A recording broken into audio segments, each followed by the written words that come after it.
We're studying chapter 6 of the book of Amos, the prophet of justice.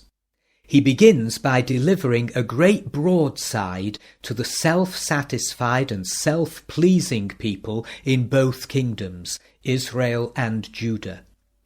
Verse 1 says, "Woe to you who are complacent in Zion," that was Judah's capital city, "and to you who feel secure on Mount Samaria," that was Israel's capital, "you notable men of the foremost nation to whom the people of Israel come."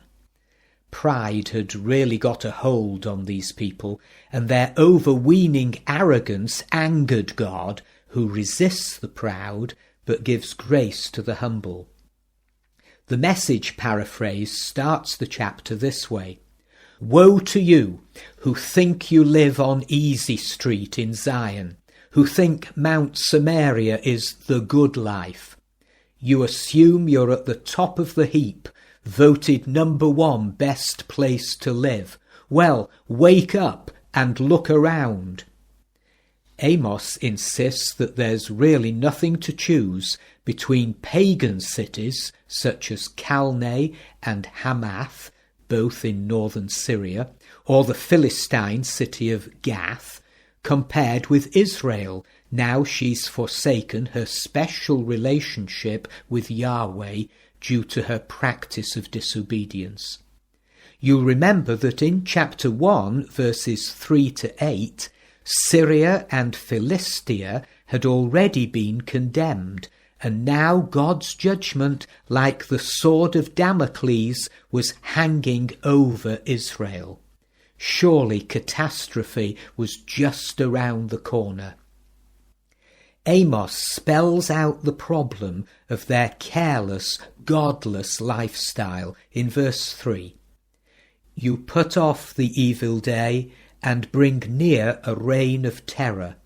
You lie on beds inlaid with ivory and lounge on your couches. You dine on choice lambs and fattened calves. You strum away on your harps like David and improvise on musical instruments. You drink wine by the bowlful and use the finest lotions, but you do not grieve over the ruin of Joseph." Again, the Message Paraphrase Bible is most vivid in painting the scene.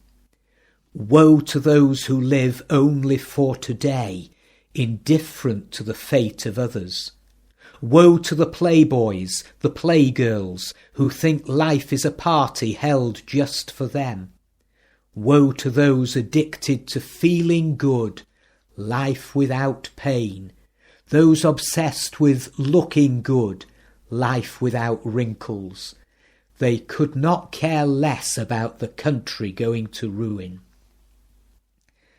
Complacency and disregard for the needs of others are not insignificant sins.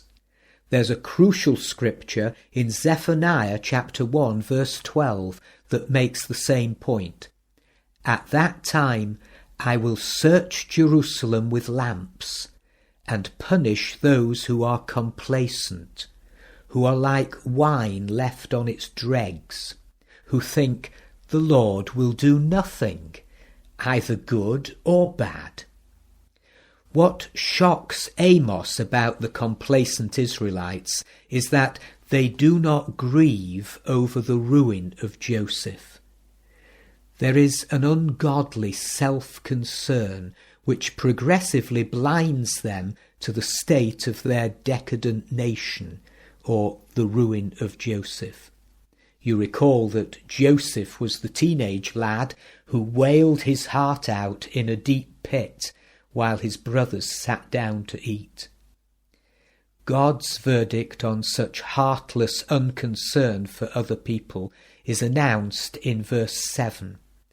"Therefore you will be among the first to go into exile. Your feasting and lounging will end."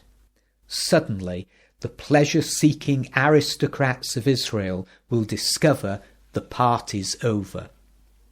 The sovereign Lord is outraged at the pride of these people. Their lazy luxury has created in them total indifference to the ruin of the nation. They've made a shambles of justice, exploited all and sundry, and couldn't care less. They even brag of their trivial pursuits. In reality, when the crisis came, they had for so long walked out of step with God that there was no liberty nor inclination to mention his name. Why did it happen? Who's to blame? We're so used to hearing guilty people protesting their innocence and claiming, "We've done nothing wrong." Surely judgment was invited by the arrogant pride of the Israelites and the lawless conduct of their leaders. Such actions were a provocation to God. The Assyrians were territorially ambitious, and God would use them as his rod of punishment to censure his people. Chapter 6 concludes with a couple of absurdities expressed so graphically in the Living Bible, verses 11 to 13.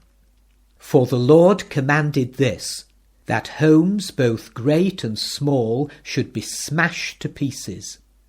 Can horses run on rocks? Can oxen plough the sea?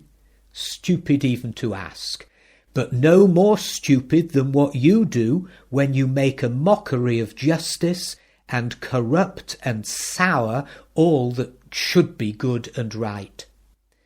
And just as stupid is your rejoicing in how great you are when you are less than nothing, and priding yourselves on your own tiny power." There are some lessons we need to learn from this sacred history, lest unwarranted self-confidence becomes our downfall. Are we in danger of confusing assurance with complacency? Are we so settled in our comfort zones, sitting at ease in Zion, that we've ceased to seek the lost? Amos indicates how ridiculous it is to think a country can continue as a holy nation and yet major in exploitation, carnality, and godlessness. May the teaching of Amos, the prophet, challenge us to examine our own walk with God. Is it truly godly?